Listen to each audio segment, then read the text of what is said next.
Assalamualaikum warahmatullahi wabarakatuh. Waalaikumsalam warahmatullahi wabarakatuh. Warahmatullahi wabarakatuh. Alhamdulillah, wassalatu wassalamu ala rasulillah wa ala alihi wa ashabihi wa man tabi'ahum bi ihsanin ila yaumiddin, amma ba'd. Yaqulullahu tabaraka wa ta'ala, ya ayyuhalladzina amanu taqullaha haqqa tuqatih wa la tamutunna illa wa antum muslimun. Wa qala Rasulullah sallallahu alaihi wasallam, ittaqillaha haitsuma kunta wa atbi'is sayyi'atal hasanata tamhuha wa khaliqin nasa bi khuluqin hasanin. Ikhwani wal akhwat, a'azzani Allah wa iyyakum, hafizakumullah wa ra'akum. Pertama-tama marilah kita panjatkan puji syukur kita atas kehadirat Allah Subhanahu wa taala, yang mana Allah Subhanahu wa taala masih mempertemukan kita semua meskipun dalam keadaan online.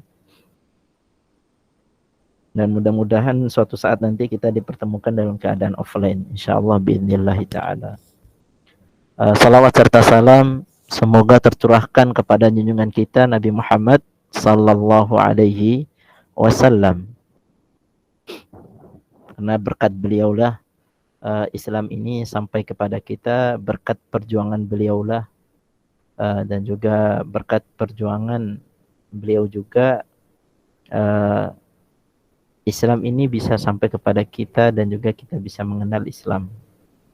Maka beliau juga yang kita pantut kita contoh dan juga patut kita ikuti, ya, baik itu sunnah-sunnahnya beliau ataupun perintah-perintahnya beliau dan larangan-larangan beliau, dan juga kita jadikan Nabi kita Muhammad sallallahu alaihi wasallam ini sebagai suri tauladan kita, ya, yang patut kita contoh di seluruh dunia, ya.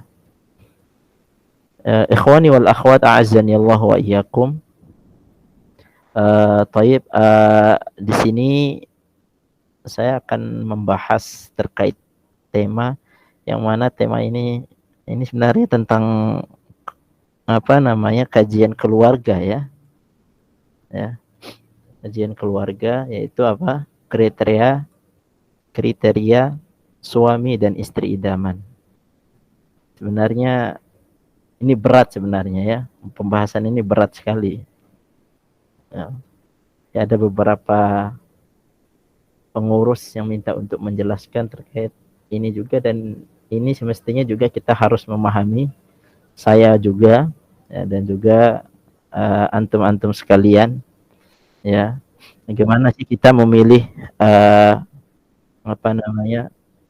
seorang suami, ya, bagi perempuan yang memilih nantinya ketika dia masuk kepada masanya nanti ketika memilih seseorang, ya, dilihat dari apa sajakah yang harus dia harus lihat, kriteria apa saja. Begitupun seorang suami nanti ketika dia melaju kepada suatu pernikahan, maka dia harus memilih kriteria perempuan. Dan nanti akan saya bahas mana perempuan yang tidak boleh kita pilih, mana juga suami yang tidak boleh kita pilih dari segi kriterianya, ya. Ikhwani wal akhwat, a'azzani Allahu wa iyyakum, ya. Kita langsung masuk kepada pembahasan, ya.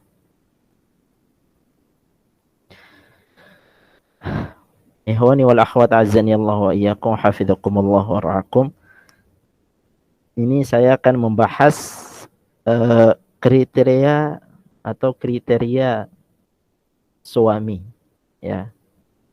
Kriteria seorang suami, ya, yang mana nanti para kaum akhwat ketika memilih ikhwan ataupun calon suaminya atau calon imamnya, mana yang harus kita pilih, ya. Ada beberapa kriteria yang harus diketahui, ya.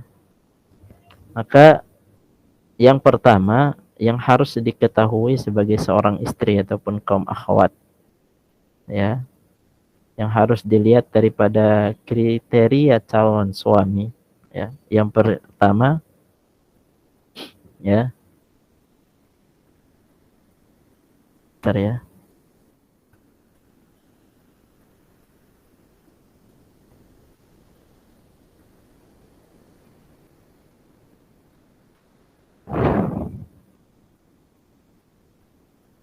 Maka yang pertama yang harus diketahui ya sebagai seorang perempuan ketika memilih suami ya, maka seyogyanya kita juga harus mewaspadai daripada mana kriteria yang buruk juga. Tapi nanti insyaallah nanti akan saya bahas. Yang pertama, kriteria pertama yang harus diketahui sebagai seorang istri untuk memilih suami yaitu apa? Ya, hendaklah dia harus mengetahui apa itu suami yang idaman itu yang bagaimana gitu. Maka yang pertama yang harus dilihat ya, suami yang idaman itu yang pertama dia memahami agama ya, itu yang pertama ya. Jadi suami yang idaman itu ya, ini kriterianya yaitu apa? Memahami agamanya ya sehingga menjadi imam terbaik bagi keluarga di rumah ya. Ini yang pertama. Ya. Kenapa disebutkan sebagai harus memahami agama sehingga menjadi imam yang terbaik bagi keluarga di rumah? Ya. Yang harus diketahui di sini untuk para lelaki juga dan jangan salah memilih juga ya. Maka di sini yang pertama, kenapa ditegaskan yang pertama itu agama sebagai seorang suami yang harus dilihat ya kriterianya. Dalam hadis yang dari Muawiyah radhiyallahu an, Nabi sallallahu alaihi wasallam bersabda, ya, "May yuridillahu bihi khairan yufaqihu fid din." Ya. Jadi yang artinya di sini barang siapa yang Allah kehendaki mendapatkan seluruh kebaikan, maka Allah akan memahamkan dia tentang agama. Hadis ini diriwayatkan oleh Imam Bukhari dan Muslim. Ya. Jadi kriteria pertama itu yaitu apa? Seorang suami memahami agama sehingga menjadi imam terbaik bagi keluarga di rumah. Kenapa dikatakan tadi sudah jelaskan hadisnya? Di sini juga dijelaskan oleh Imam Ibnu Hajar Al-Asqalani rahimahullahu taala menyatakan ya, dapat disimpulkan dari hadis tersebut bahwa siapa yang tidak memahami agama ya, enggan atau tidak mau mempelajari dasar-dasar Islam dan cabang-cabangnya, maka dia diharamkan untuk mendapatkan kebaikan. Ya, ini jelaskan, sudah jelas. Ya. Kemudian juga ditegaskan kembali oleh Imam Ibnu Qayyim Al-Jauzi mengatakan juga, siapa yang tidak belajar agama, maka tidak akan mendapatkan kebaikan. Ya. Sebaliknya, siapa yang ingin mendapatkan kebaikan, maka ia akan dipahamkan dalam agama. Ya. Jadi siapa yang dipahamkan dalam agama, ya, maka ia telah diinginkan jadi baik jika memang ia memahami ilmu agama itu sambil diamalkan. Tapi kalau jika ia jadikan ilmu hanya sebagai wacana saja atau sebagai wacana saja, ia tidaklah disebut sebagai seorang yang faqih atau sebagai seorang yang paham, ya, dan tidak mendapatkan apa? Kebaikan. Ya, karena kata faqih itu ya, itu artinya apa? Paham agama tapi apa? Sambil diamalkan. Paham agama sambil diamalkan. Itu, ya. Dan ini merupakan syarat mendapatkan kebaikan. Ya. Ini yang pertama yang harus dimiliki sebagai seorang ikhwan atau sebagai calon suami. Ya. Ini yang pertama. Tadi sudah dijelaskan ya. Ini yang pertama yang harus dilihat kriterianya. Ya. Kemudian itu yang pertama. Kemudian yang kedua, kriteria yang kedua untuk ikhwan pun calon suami, ya. Maka kriteria yang kedua, ya, suami peduli pada kebagusan agama istri dan anaknya, ya. Bukan terus memenuhi kepentingan dunianya saja. Ini yang kedua. Saya ulangi. Kriteria yang kedua, ya. Suami peduli pada kebagusan agama istrinya dan anaknya, bukan terus memenuhi kepentingan dunianya saja. Kenapa? Karena Allah Subhanahu wa taala berfirman, "Ya ayyuhalladzina amanu qu anfusakum wa ahlikum nar." Ya. Di sini dijelaskan, hai orang-orang yang beriman, peliharalah dirimu ya dari keluargamu dari api neraka. Ini surat At-Tahrim ayat 6. Ya. Di sini juga dijelaskan oleh Ad-Dahhak dan Maqatil mengenai ayat yang tadi saya sampaikan tadi. Haqqu 'alal muslimi ya, haqqu 'alal muslimi ay yu'allima ahlahu fi qurbatihi wa imaihi ya wa abidihi ma faradallahu alaihim wa ma nahahumullahu an. Ya, yang artinya apa? Menjadi kewajiban seorang muslim untuk mengajari keluarganya, ya. Ya, untuk mengajari apa? Keluarganya, termasuk kerabat, sampai pada hamba yang sahaya itu apa? Laki-laki ataupun apa? Perempuan. Maka di sini ditegaskan, ajarkanlah mereka perkara yang wajib yang Allah perintahkan dan larangan yang Allah apa? Larang. Ya. Hadis ini diriwayatkan oleh Imam At-Tabari ya, dan juga disanadkan disahihkan oleh Jarud As-Sa'id Ibn Abi Urubah dan Qatadah. Jadi kepala rumah tangga itu yang baik itu apa? Mengajak anak-anaknya untuk sholat sebagaimana suri tauladan kita perintahkan. Siapa suri tauladan kita? Yaitu Nabi Muhammad Sallallahu Alaihi Wasallam. Bagaimana cara Nabi memerintahkan anak-anaknya untuk apa namanya? Untuk sholat. Maka ini yang harus kita tauladani. Jangan kita tauladani orang yang zaman sekarang.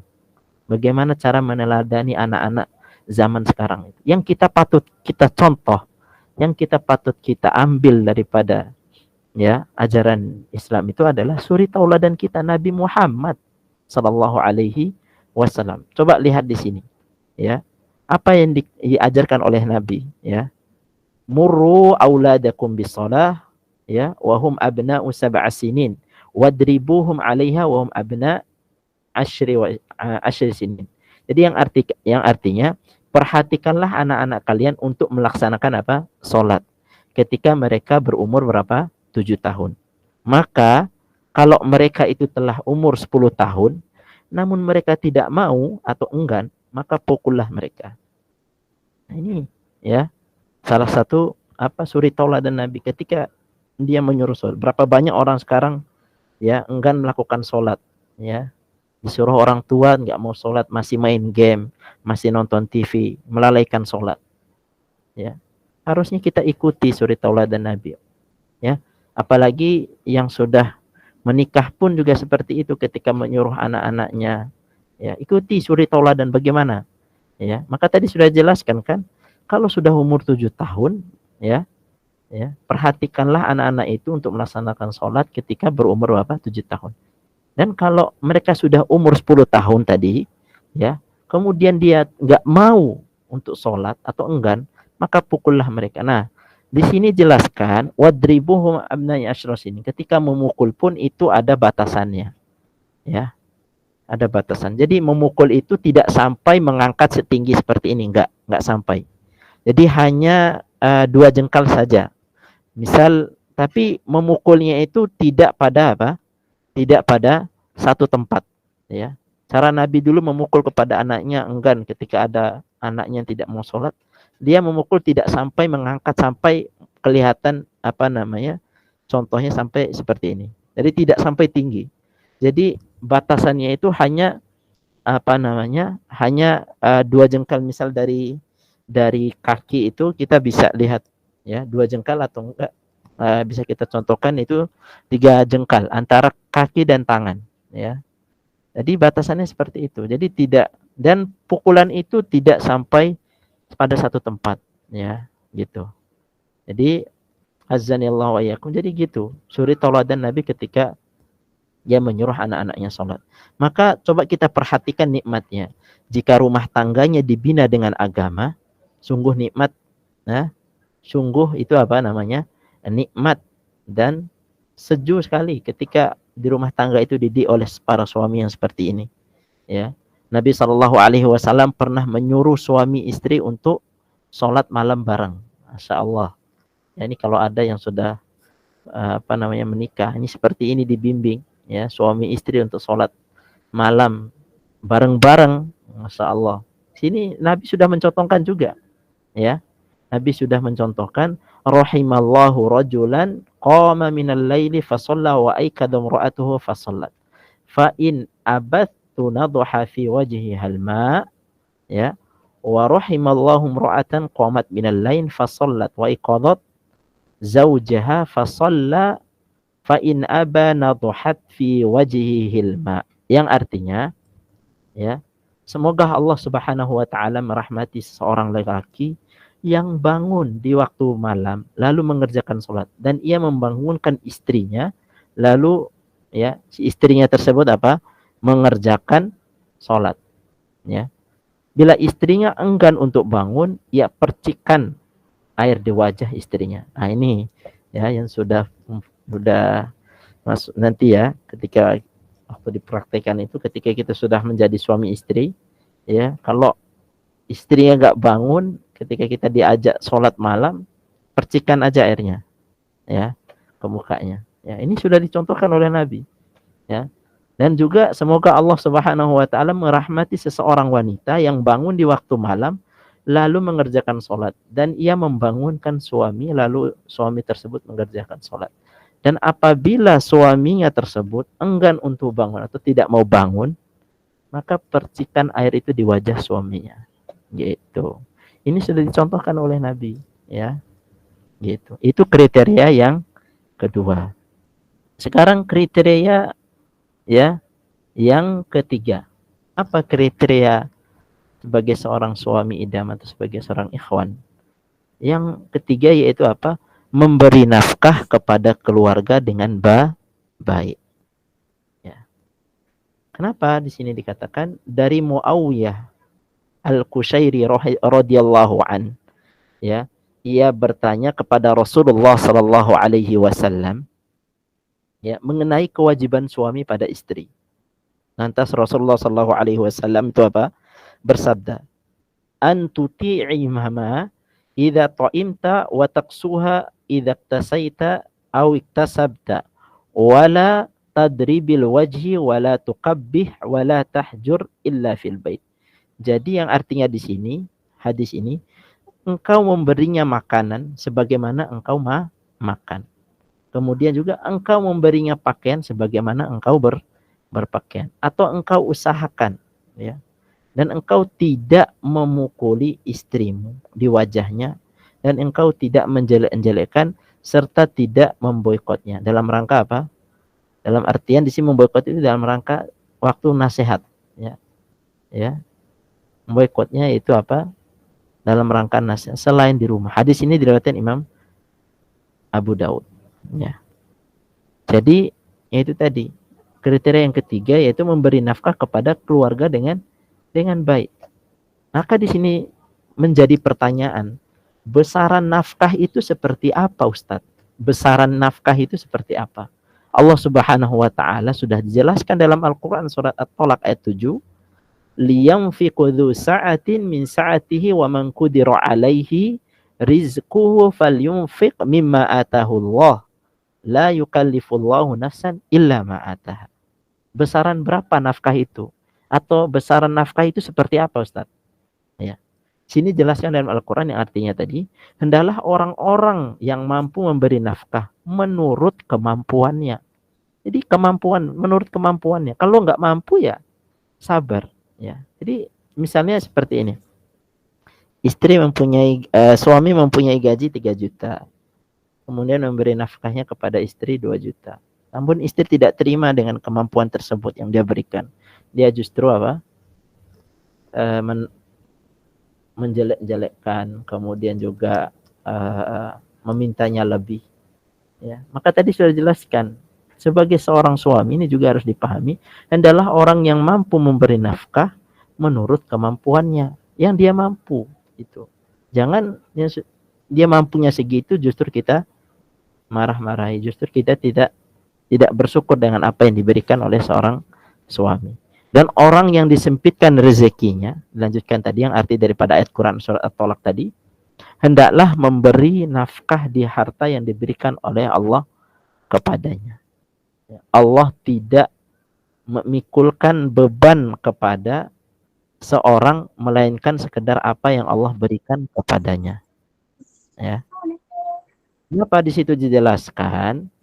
Abul Abbas Ibnu Taimiyah rahimahullah pernah berkata, yang tepat dan lebih benar, ya, sebagaimana yang dinyatakan oleh kebanyakan ulama atau kebanyakan jumhur ulama, bahwa nafkah suami pada istri kembali pada kebiasaan masyarakat atau bisa diartikan kembali kepada al-urf, dan tidak ada besaran tertentu yang ditetapkan oleh syariat. Di nafkah itu nggak ada tuntunan, maksudnya besarannya itu berapa. Ini tadi kan ada pertanyaan, timbul pertanyaan seperti tadi. Dan pendapat kebanyakan ulama tadi, ya, yaitu apa? Bahwa nafkah suami pada istri kembali kepada kebiasaan masyarakat atau kembali pada al-urf. Al-urf itu apa? Tidak ada besaran tertentu dan yang ditetapkan oleh syariat agama. Maka nafkah itu berbeda sesuai dengan perbedaan tempat.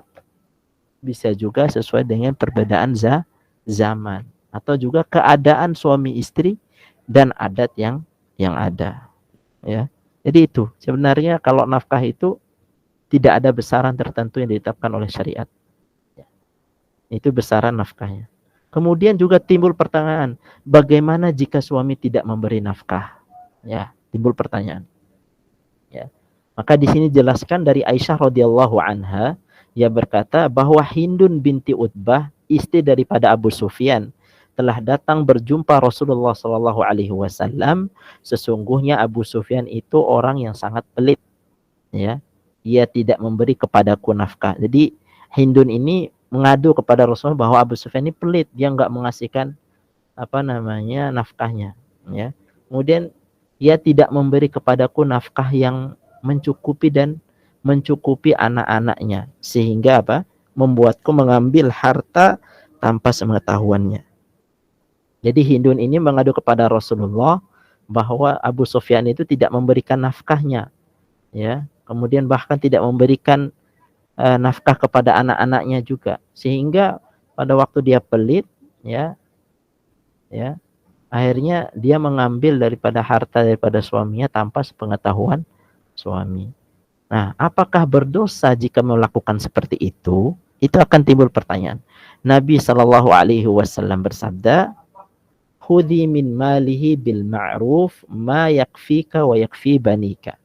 Maka Nabi Shallallahu Alaihi Wasallam, ambillah dari hartanya apa yang mencukupi anak-anakmu dengan cara yang patut. Berarti apa? Kalau dengan seperti tadi apakah boleh? Boleh.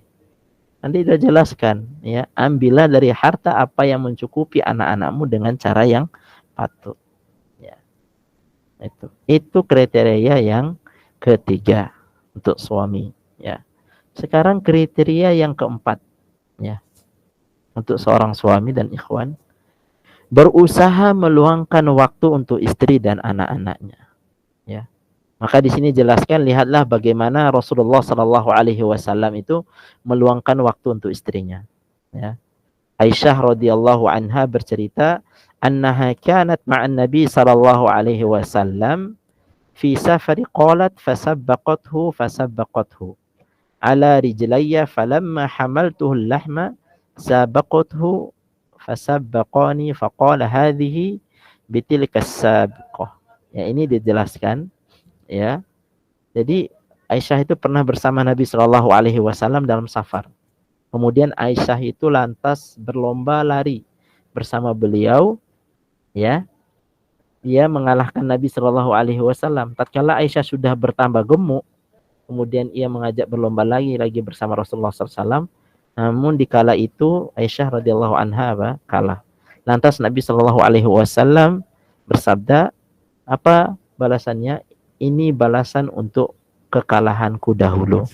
Hadis riwayat Abu Dawud. Juga diriwayatkan oleh Aisyah juga, ya, ra'aitun Nabi sallallahu alaihi wasallam yasturni biradihi, ya, yang artinya bahwa melihat Aisyah radhiyallahu anha itu melihat Nabi Shallallahu alaihi wasallam menutup-nutupi pandanganku dengan pakaiannya. Sementara aku melihat ke arah orang-orang Habasyah pada zaman dahulu yang sedang bermain di dalam masjid, sampai aku sendirilah yang merasa puas.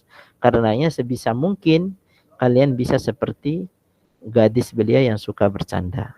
Ya.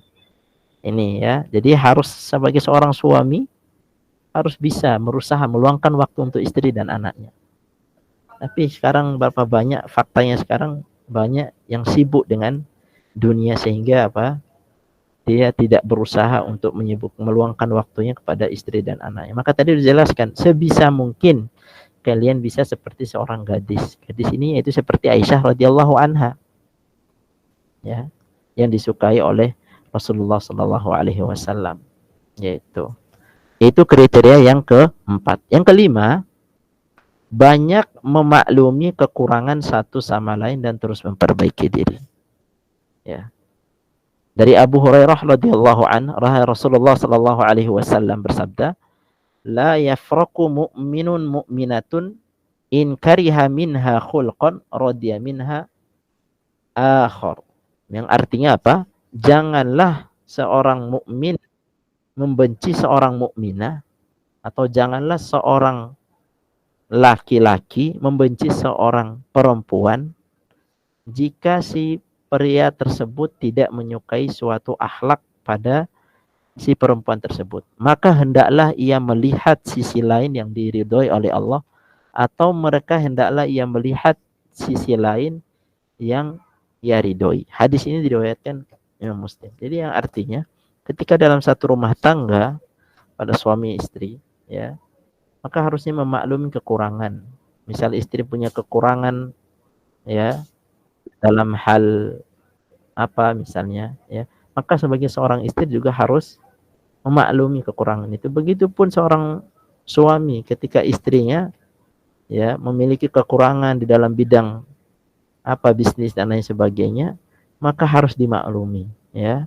Kemudian disitulah saling memperbaiki diri, ya, saling memperbaiki diri, satu sama lain harus saling memperbaiki. Inilah yang dicontohkan oleh Nabi kita Muhammad sallallahu alaihi wasallam. Ya, itu kriteria yang kelima. Yang keenam, suami punya kewajiban memenuhi hajat istri. Ya, suami punya kewajiban memenuhi hajat istri. Ada sebuah kisah, yaitu apa? Abu Darda dan Salman yang dipersaudarakan oleh Nabi sallallahu alaihi wasallam. Ya, Nabi Shallallahu Alaihi Wasallam telah mempersaudarakan antara Salman dan Abu Darda. Ini satu kisah. Ya, suatu saat Salman ini mengunjungi saudaranya itu Abu Darda. Ketika Salman mengunjungi saudaranya Abu Darda, ketika itu Salman melihat istrinya Ummu Darda dan keadaan tidak mengenakan. Maka Salman pun berkata kepada Ummu Darda, "Kenapa kepadamu seperti ini?" Apa yang dijawab? "Saudaramu Abu Darda seakan-akan ia tidak mempedulikan dunia." Ini jawaban wanita tadi dari Ummu Darda. Ya, Abu Darda kemudian datang. Salman pun membuatkan makanan untuk Abu Darda ini. Ya, Salman berkata, "Makanlah wahai Abu Darda." Apa yang dijawab oleh Abu Darda? "Maaf, saya sedang puasa." Itu. "Maaf, saya sedang puasa." Maka jawab Abu Darda, Salman pun berkata, "Aku pun tidak akan makan sampai engkau makan." Lantas Abu Darda ini menyantap makanan tersebut. Ya. Dan ketika malam hari tiba, Abu Darda ini pergi melaksanakan sholat malam. Salman justru berkata pada Abu Darda, "Tidurlah." Abu Darda pun tidur. Namun kemudian di pagi hari, ya, kemudian dia pergi untuk sholat. Kemudian Salman berkata lagi yang sama, "Tidurlah wahai Abu Darda." Ketika sudah sampai akhir malam, Salman berkata, "Mari kita berdua sholat." Lantas Salman berkata lagi pada Abu Darda, "Inna li rabbika 'alaika haqqan wa li nafsika haqqan wa li ahlika 'alaiha haqqan fa'ati kulladzi haqqin haqqan." Ya. Yang artinya apa? Sesungguhnya engkau memiliki kewajiban kepada Rabbmu, engkau juga memiliki kewajiban terhadap dirimu sendiri, ya. yaitu apa? Memberi suplai makanan dan mengistirahatkan badan. Dan engkau juga punya kewajiban ya pada keluargamu, yaitu melayani istri ya, baik ya, maka berilah porsi yang pas ya untuk masing-masing kewajiban tadi. Abu Darda lantas mengadukan Salman ini kepada Rasulullah SAW. Lantas beliau, Salman itu benar gitu ya. Maka tadi sudah dikatakan apa namanya, jadi itu kewajiban apa namanya, suami itu punya kewajiban memenuhi hajat istri ya, maka jangan sampai ya tolak ya. Maka sebagai seorang suami, yaitu tadi melayani istrinya, maka ketika memberikan makanan, berilah porsi yang pas untuk masing-masing kewajiban tadi. Maka harus dibedakan antara porsi pada diri sendiri kepada porsi kepada keluarga, itu sangat harus bisa dibedakan gitu ya. Kemudian yang ketujuh ini juga yang harus kita ketahui juga kepada seorang suami dan juga calon suami ya, akhwan, tidak banyak curiga pada istri. Nah, ini banyak nih di sini. Kejadian sekarang tuh banyak, tidak banyak curiga kepada istri. Kenapa di sini jelaskan sebagai kriteria yang ketujuh tidak banyak curiga pada istri?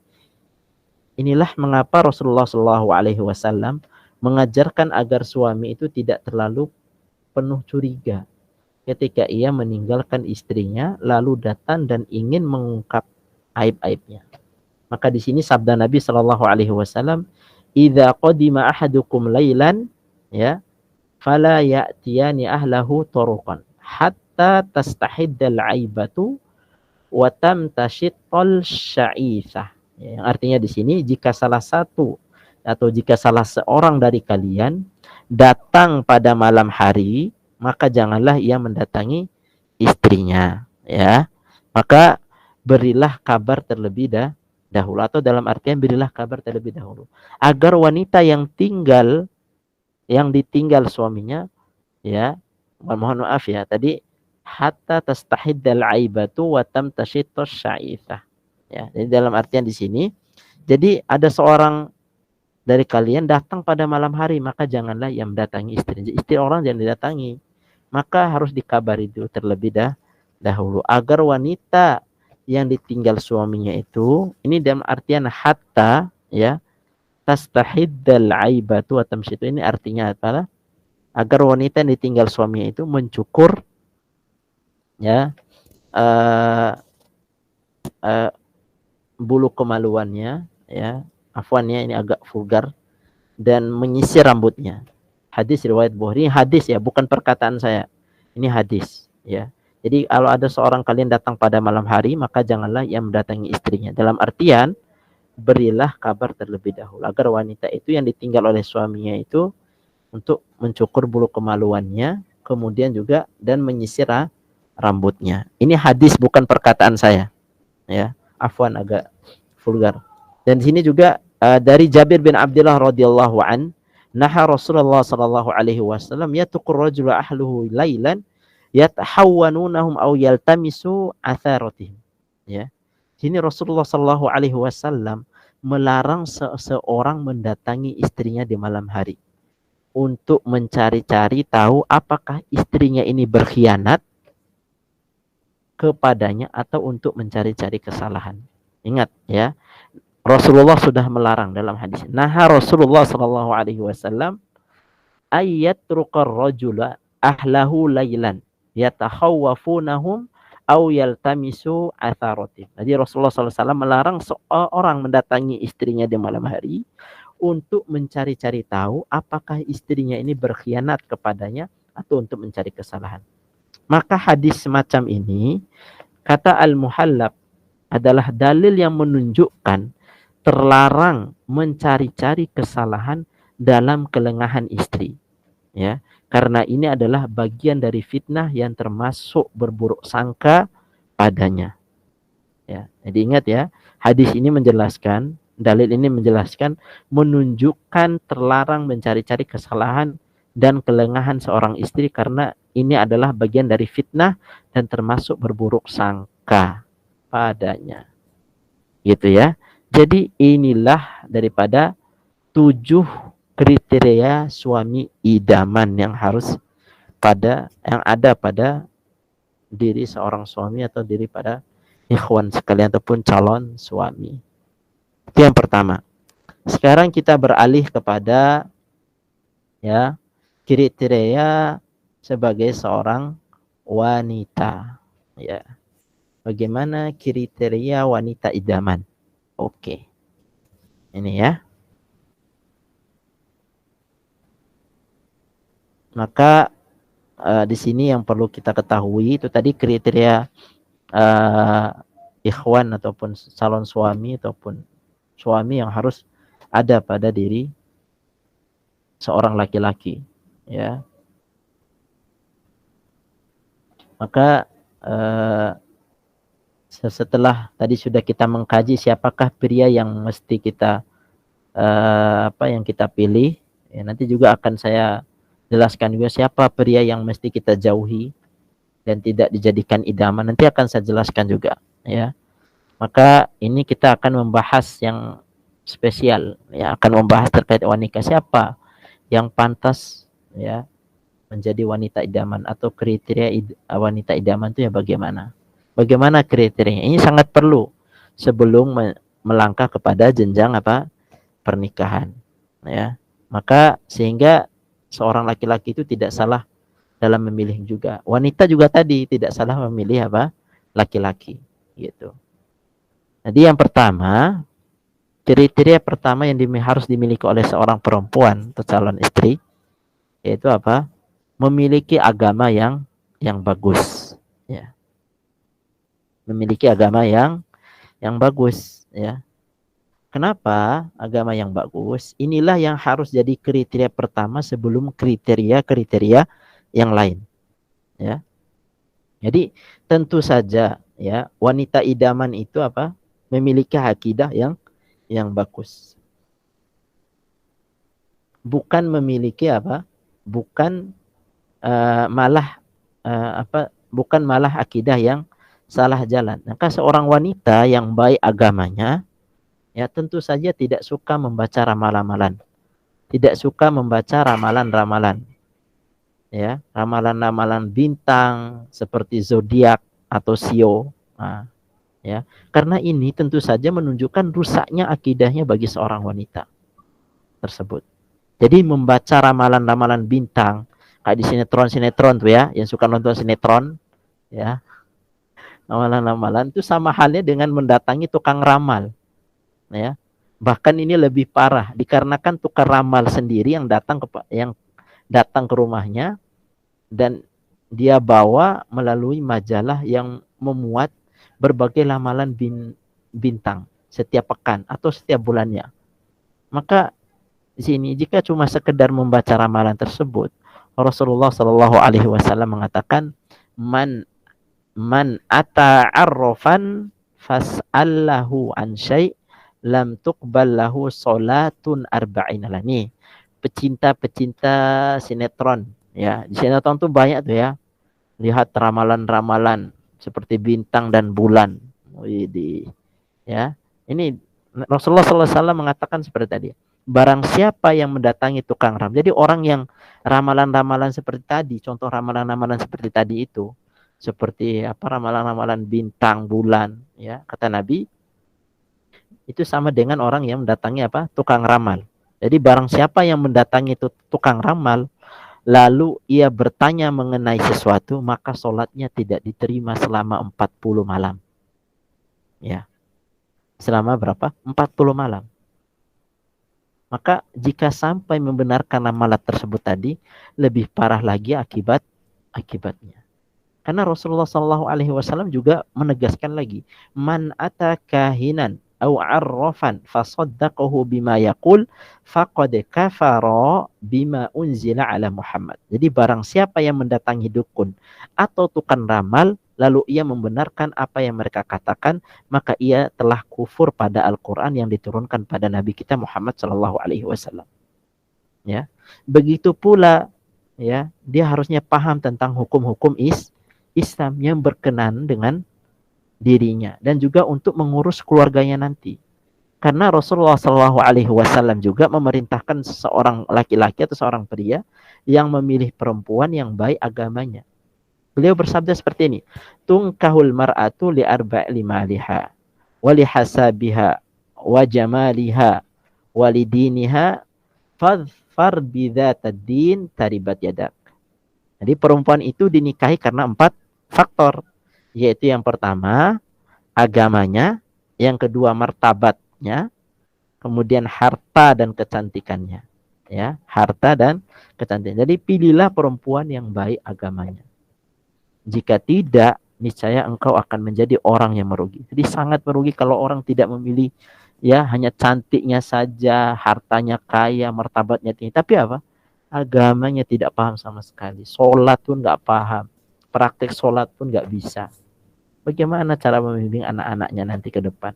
Maka kata Nabi Shallallahu Alaihi Wasallam, kalau kamu tidak memilih seorang perempuan dari segi daripada agamanya, niscaya kamu akan merugi. Ya, alhamdulillahnya kalau dia memilih daripada agamanya ada, martabatnya ada, hartanya ada, kecantikan, masya Allah. Ini kalau ada 4 ini, alhamdulillah. Tapi kalau hanya kecantikan, harta dan martabat, kemudian agama yang enggak ada, sungguh sangat rugi. Engkau akan menjadi orang yang sangat rugi nantinya. Maka perhatilah, ada kisah yang menarik di sini, ya, yang menunjukkan keberuntungan seseorang yang memilih wanita karena agamanya. Ada sahabat yaitu Yahya bin Yahya An-Naisaburi, ya, Yahya bin Yahya An-Naisaburi, bahwa beliau berada di dekat Sufyan bin Uyainah ketika ada seorang yang menemui Ibnu Uyainah. Kemudian lantas berkata, wahai Abu Muhammad, aku datang ke sini dengan tujuan mengadukan fulanah, yaitu istrinya sendiri. Ya, aku adalah orang yang hina di hadapannya. Beberapa saat lamanya Ibnu Uyainah ini menundukkan kepalanya. Ya, ketika beliau telah menegakkan kepalanya seperti ini, beliau berkata, mungkin dulu engkau menikahinya karena ingin meningkatkan martabat atau kehormatan. Apa jawabnya daripada Yahya bin Yahya tadi ini, An-Naisaburi? Benar, wahai Abu Muhammad. Tegas orang tersebut, Ibnu Uyainah berkata, man dhahaba ilal izzi ubtuliya bizilli wa man dhahaba ilal mal ubtuliya bil faqir. Wa man dhahaba ila din yajma'ullahu lahul izza wal mala mi'ad-din. Yang artinya hadis ini, siapa yang menikah karena menginginkan kehormatan, maka dia akan maka dia akan hina. Maka siapa yang menikah karena cari harta, maka dia akan menjadi apa? Miskin. Namun siapa yang menikah karena agamanya, maka akan Allah kumpulkan untuknya harta dan kehormatan di samping agamanya. Ya. Kemudian kisah tadi ini dilanjutkan mulai bercerita. Kami adalah 4 laki-laki bersaudara, Muhammad, Imran, Ibrahim, dan dia sendiri. Nah, Muhammad ini adalah kakak yang paling sulung, sedangkan Imran ini adalah apa? Bungsu. Maka sedangkan aku ini adalah tengah-tengahnya dari mereka. Ketika Muhammad hendak menikah, dia berorientasi pada kehormatan, ya. Kemudian dia menikah dengan perempuan yang memiliki status sosial yang lebih tinggi daripada dirinya. Pada akhirnya dia jadi seorang yang hina. Sedangkan Imran ketika menikah berorientasi pada hartanya, karena dia menikah dengan perempuan yang hartanya lebih banyak dibandingkan dirinya, ternyata pada akhirnya ia menjadi orang yang miskin. Kemudian keluarganya, istrinya ini merebut semua harta yang dimiliki tanpa menyisakan untuknya sedikit pun. Maka dalam cerita ini mereka mengatakan tadi, maka aku penasaran ini menyelidiki sebab terjadinya 2 hal. Maka tak disangka suatu hari ada Ma'mar bin Rashid datang. Kemudian lantas bermusyawarah dengannya, ku ceritakan kepadanya kasus yang dialami oleh kedua saudara ini tadi. Jadi Ma'mar lantas menyampaikan hadis dari Yahya tadi bin Ja'dah. Maka hadis bin Ja'dah ini adalah sahabat Nabi SAW. Kemudian Nabi SAW juga mengatakan, perempuan itu dinikahi dari 4 faktor, yaitu agama, kemudian martabat, harta, dan kecantikan. Maka kalau tidak, ya, niscaya engkau akan menjadi orang yang. Jadi dalam artian hadis Aisyah ini adalah sabda Nabi Shallallahu Alaihi Wasallam. Ya, perempuan yang paling besar berkahnya adalah yang paling ringan biaya pernikahannya. Ya, hadis ini diriwayatkan oleh Imam Ahmad. Ya, ya. Oleh karena itu, ya, daripada tadi itu dilanjutkan daripada tadi. Jadi menikah karena faktor agama, ya. Jadi diputuskan untuk menikah karena faktor agama dan agar beban lebih ringan karena ingin mengikuti sunnah Rasulullah Shallallahu Alaihi Wasallam. Di luar dugaan Allah kumpulkan untukku kehormatan dan harta di samping agama. Jadi gitu. Inilah kriteria wanita zaman yang patut diperhatikan. Pertama kali yaitu baik agama sebelum kriteria lainnya, ya. Sebelum kecantikan, martabat, dan harta. Wali'udzubillah, ya, kalau agamanya nggak ada tapi hanya cantik, martabat, hartanya banyak, kaya, tinggi, sungguh sangat rugi, ya. Tapi kalau ada pada dirinya itu seorang perempuan agamanya baik, cantiknya, martabat, dan hartanya, alhamdulillah, ya. Jadi itu yang pertama. Kemudian kriteria yang kedua, insya Allah kriteria perempuan ini hanya ada 5 saja, ya. Yang kedua yaitu selalu menjaga aurat, ya, selalu apa? Menjaga aurat. Nah, kriteria ini pun yang harus, ya, ada dan jadi pilihan. Namun sayangnya, ya, sayangnya sebagian seorang laki-laki pria malah menginginkan wanita yang buka-buka aurat dan seksi. Buktinya zaman sekarang, ya. Benarlah laki-laki yang jelek memang menginginkan wanita yang jelek pula. Sudah dijelaskan dalam Al-Qur'an, ya. Yang baik ketemu yang baik, yang buruk ketemu yang buruk. Kenapa kok bisa baik dengan baik? Ya karena tadi itu.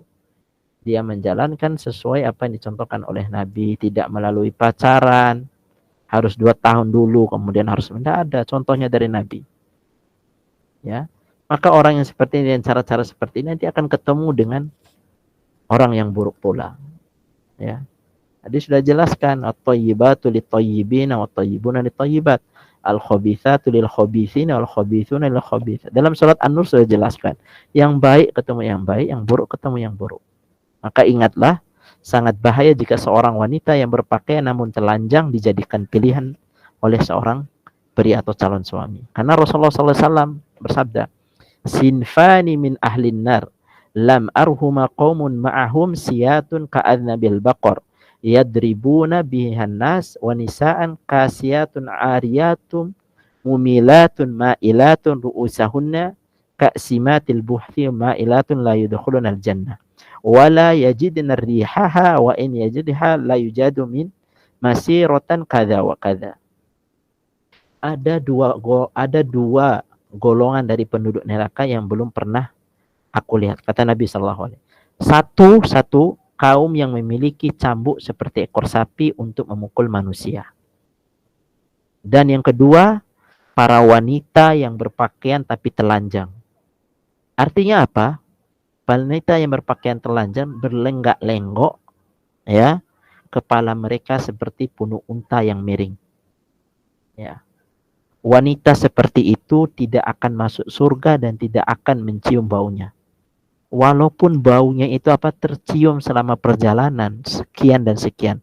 Di antara makna wanita yang berpakaian tetapi telanjang dalam hadis ini itu tadi. Ya. Yang pertama apa? Yang di antara makna yang berpakaian tetapi telanjang dalam hadis ini yang dimaksud apa? Yang pertama, wanita yang menyingkap sebagai anggota tubuhnya, sengaja menampakkan keindahan tubuhnya, inilah yang dimaksud dengan wanita yang berpakaian tetapi telanjang. Itu yang pertama. Yang kedua, wali'udzubillah, wanita yang memakai pakaian tipis sehingga nampak bagian dan tubuhnya. Ya, antum mau hijrah, ya, tapi apa pakaiannya masih seperti itu, masih nampak bagian daripada tubuhnya. Nampak itu dalam artian berlenggok-lenggok daripada tubuhnya itu nampak. Maka wanita tersebut, ya, maka wanita tersebut berpakaian namun telanjang. Maka di sini jelaskan, sedangkan aurat wanita yang wajib ditutupi adalah seluruh tubuhnya kecuali wajah dan telapak tangan. Ya. Ada beberapa pendapat juga, ada yang mengatakan juga seluruh tubuhnya kecuali telapak tangan saja. Itu. Ya. Dan Allah Subhanahu wa taala mengatakan juga, ya ayuhan nabiyyu qul li azwajika wa banatika wa nisa'il mu'minin yudnina 'alaihinna min jalabibin. Ini sudah jelaskan dalam surah Al-Ahzab ayat 59. Jadi Nabi, wahai Nabi, kata Allah, katakanlah kepada istri-istrimu, anak-anak perempuanmu, dan istri-istri orang mukmin, hendaklah mereka mendekatkan jilbabnya ke seluruh tubuh mereka.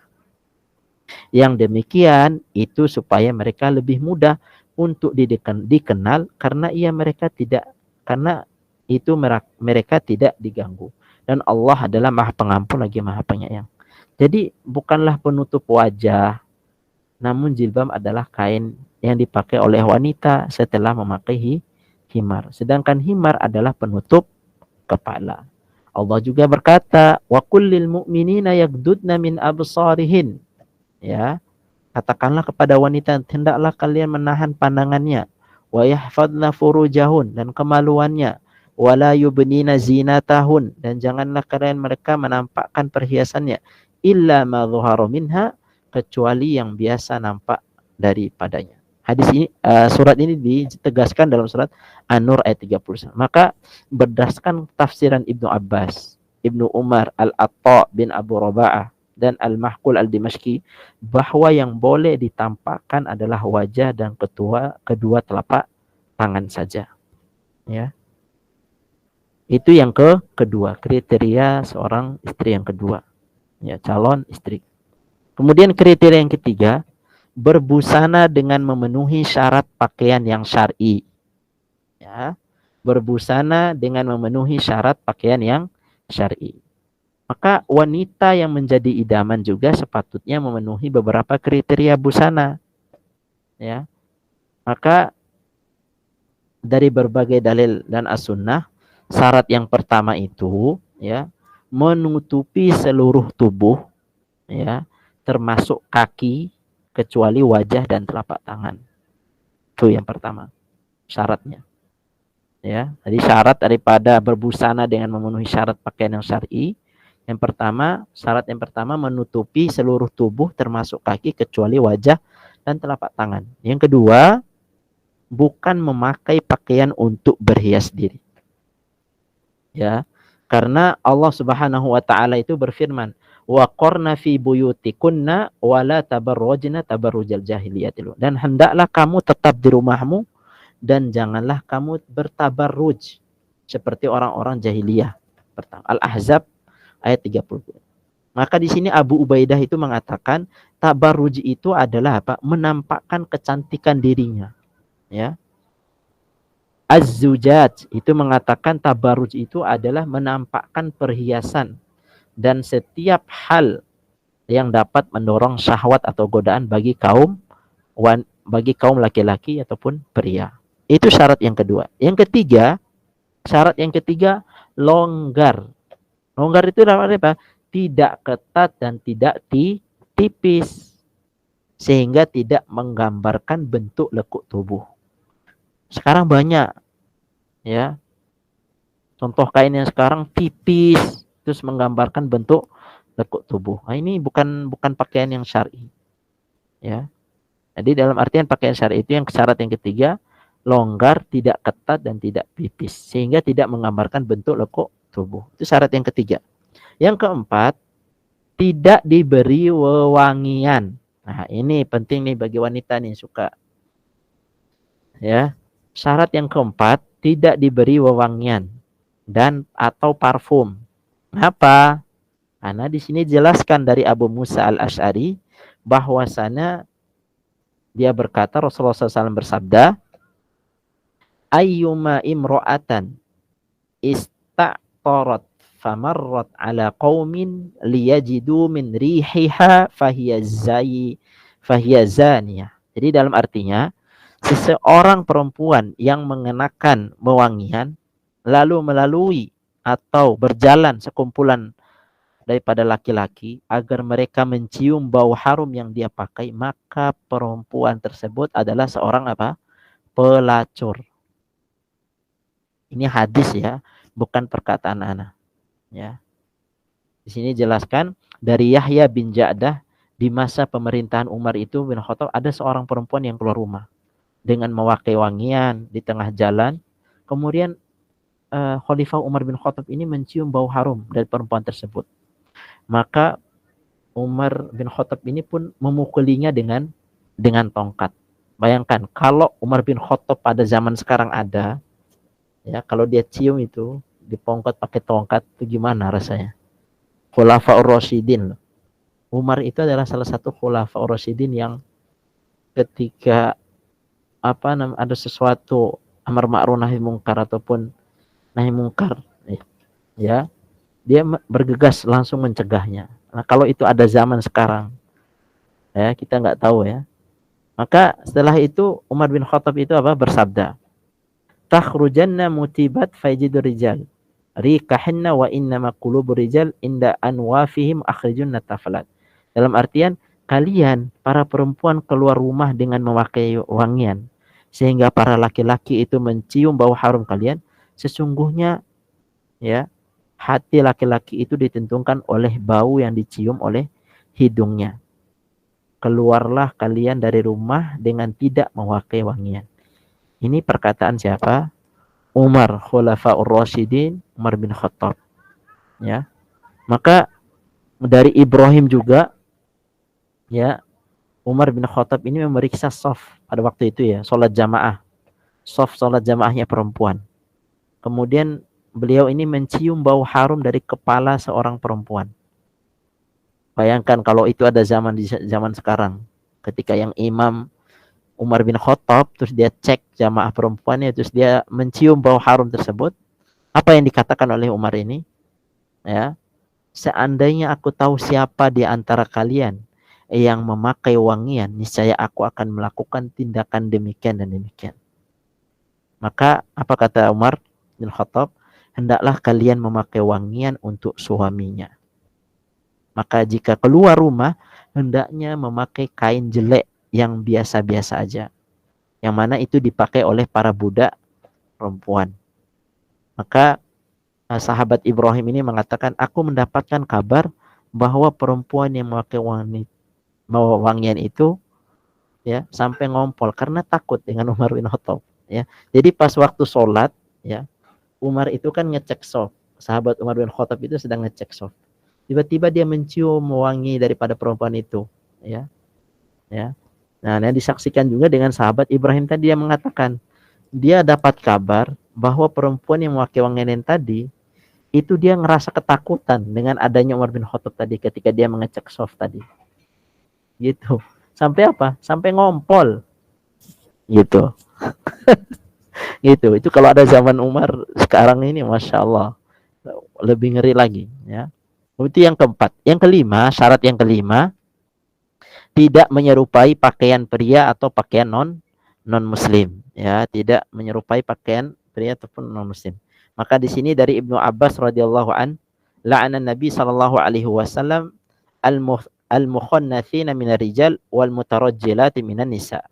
Rasulullah sallallahu alaihi wasallam melaknat kaum pria yang menyerupai kaum wanita dan kaum wanita yang menyerupai kaum pria. Maka Rasulullah SAW juga bersabda, man tashabbaha biqaumin fahuwa minhum. Jadi barang siapa yang menyerupai ya suatu kaum, maka dia termasuk bagian daripada mereka. Ya, maka inilah di antara beberapa syarat pakaian daripada wanita yang harus dipenuhi. Maka inilah juga wanita yang pantas dijadikan kriteria. Itu yang ketiga. Kriteria yang keempat yaitu betah tinggal di rumah. Ya. Jadi di antara yang diteladankan oleh para wanita salaf pada zaman dahulu yang solihah adalah betah di dalam rumah, ya, dan bersungguh-sungguh untuk menghindari laki-laki, ya, juga tidak keluar rumah kecuali ada kebutuhan yang mendesak, ya. Maka hal ini dengan tujuan untuk menyelamatkan masyarakat dari godaan wanita yang merupakan godaan terbesar bagi laki-laki. ya. Karena Allah Subhanahu wa taala berfirman, "Wa qarna fi buyutikunna wa la tabarrajna tabarrujal jahiliyatil ula." Dan tinggallah kalian di dalam rumah-rumah kalian dan janganlah kalian apa? Berdandan sebagaimana dandannya ala jahiliyah terdahulu, ya. Gitu. Ini surat Al-Ahzab ayat 33. Maka diterangkan di sini Imam Ibnu Katsir ketika menjelaskan ayat ini tadi Al-Ahzab ayat 33 mengatakan, hendaklah kalian tinggal di dalam rumah-rumah kalian dan jangan kalian keluar rumah kecuali karena ada apa? Kebutuhan. Ya. Kemudian juga disebutkan bahwa ada orang yang bertanya kepada Saudah, yaitu istri Rasulullah SAW, maka mengapa engkau tidak berhaji dan berumroh sebagaimana yang dilakukan oleh saudarimu, yaitu apa? Para istri Nabi yang lain. Maka jawaban beliau, ya, aku sudah pernah berhaji dan umroh, sedangkan Allah memerintahkan aku untuk tinggal di dalam rumah.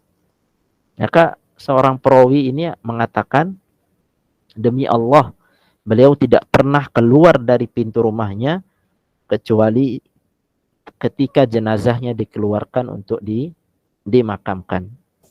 Maka sungguh mudah-mudahan Allah ridho kepadanya. Maka Ibnu Ar-Rabi bercerita, ya, aku sudah pernah memasuki lebih dari 1000 perkampungan. Kemudian aku tidak menjumpai perempuan yang lebih terhormat dan terjaga melebihi perempuan di daerah Napolis. Itu apa? Palestina.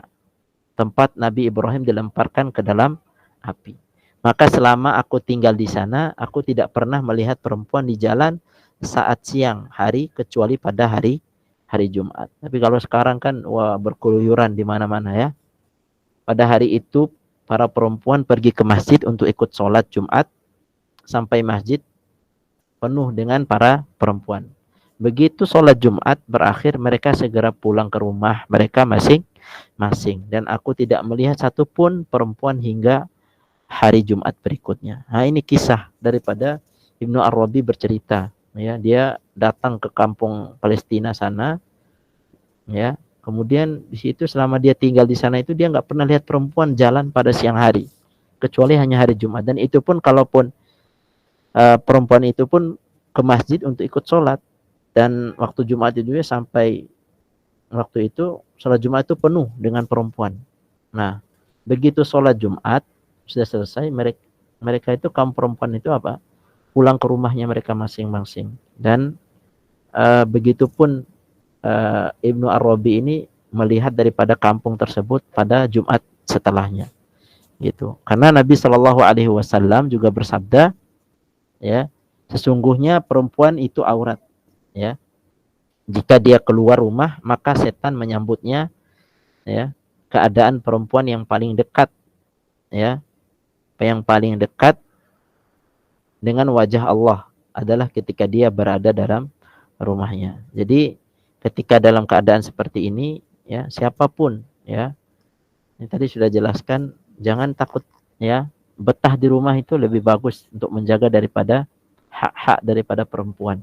Itu tadi itu menyelamatkan dari godaan-godaan, ya, seperti itu tadi. Jadi harus betah, ya, dalam rumah. Kemudian kriteria yang terakhir, yang kelima, ya, memiliki sifat malu.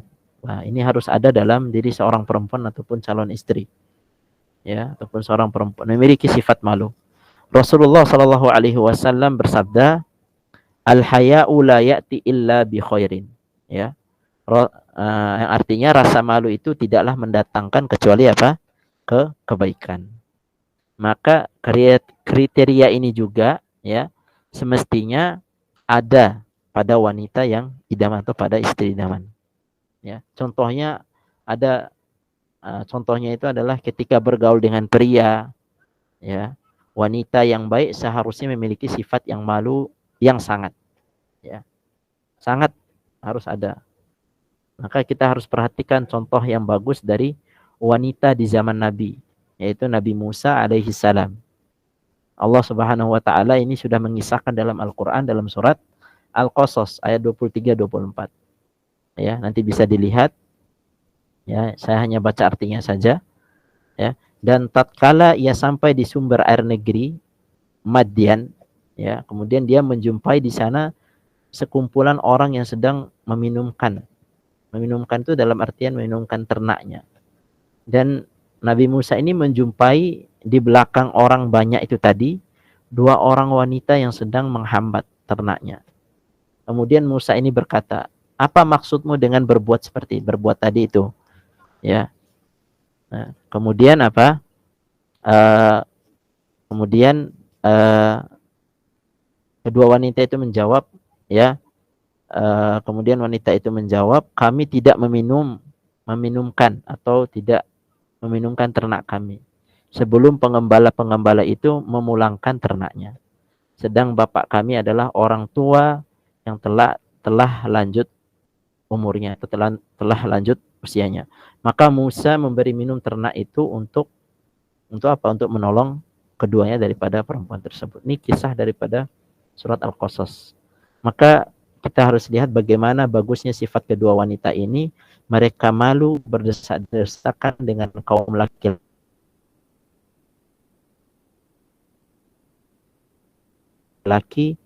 untuk meminumkan ternaknya. Maka di sini kita namun coba bayangkan dengan wanita di zaman sekarang ini. Ya. Coba kita bayangkan. Maka tidak cukup sampai di itu. Kebagusan akhlak kedua wanita tadi itu, lihatlah bagaimana sifat mereka tatkala datang untuk memanggil Musa alaihi salam. Juga dijelaskan lagi dalam surah Al-Qasas ayat 25, ya, yang artinya faja'at wahdahuma tamshi 'ala istihya. Kemudian datanglah pada Musa salah seorang dari kedua wanita itu berjalan penuh rasa malu. Kemudian dia berkata, "Sesungguhnya bapakku memanggil kamu agar ia memberikan balasan terhadap kebaikanmu memberi minum kepada ternak kami." Ya. Ayat yang mulia ini menjelaskan bagaimana seharusnya kaum wanita berakhlak dan bersifat malu. Maka Allah menyifati gadis wanita yang mulia tadi ini dengan cara jalannya yang penuh dengan rasa malu dan terhormat. Maka Amirul Mukminin Umar bin Khattab radhiyallahu anhu khulafaur rasyidin mengatakan, gadis itu menemui Musa alaihissalam cerita tadi dalam surat Al-Qasas tadi dengan pakaian yang tertutup rapat menutupi wajahnya. Ya, maka sanad riwayat ini sahih. Ya.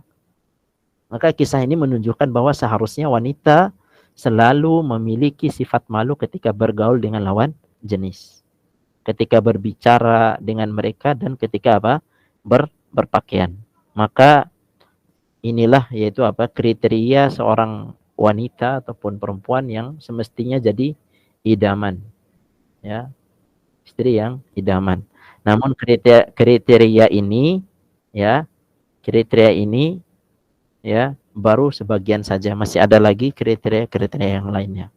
Maka akan tetapi kriteria ini semestinya yang dijadikan prioritas. Maka intinya jika seorang pria itu mendapatkan wanita idaman, itu semua kembali pada dirinya. Maka ingatlah, wanita yang baik untuk laki-laki yang baik. Jadi hendaklah seorang pria mengoreksi diri, ya, atau seorang pria juga mengoreksi dirinya juga. Sudahkah dia menjadi pria yang idaman atau seorang suami yang idaman? Niscaya wanita yang ia idam-idamkan itu di atas, insya Allah menjadi pendampingnya hingga Allah menjemputnya. Maka inilah kaedah umum yang mesti diperhatikan. Semoga Allah Subhanahu wa taala memudahkan kita untuk selalu mendapatkan keberkahan dalam hidup ini. Itu saja yang perlu saya sampaikan. Seharusnya tadi harus ada lagi yang saya sampaikan, mana kriteria pria yang tidak boleh kita pilih dan juga yang insyaallah di lain waktu. Ini hanya saya sampaikan hanya kriteria yang boleh kita pilih daripada seorang pria dan wanita atau seorang istri dan suami. Barakallahu fikum. Assalamualaikum warahmatullahi wabarakatuh.